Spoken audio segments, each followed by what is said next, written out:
लो जी अंब आ गया सिंधड़ी अंब चेक करो तुम चेक कराने अंब खोल के एक होर पेटी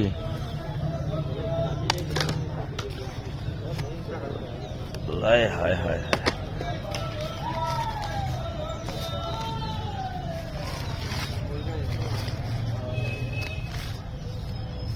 चेक इट मैन चेक करो जी अंब माशाअल्लाह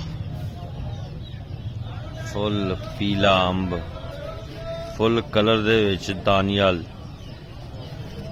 चेक करो अंब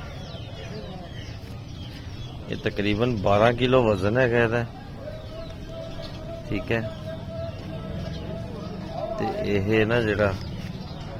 1700 रुपए का विक रहा इतने शॉर्टकट कैंट दे विच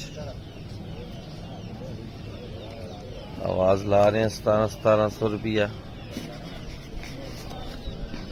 बहुत बेहतरीन अंब है बहुत तैयार माल है फुल मीठा अंब शुरू है बस हुन होर 2-4 दिन अपना पंजाब का शुरू हो जाना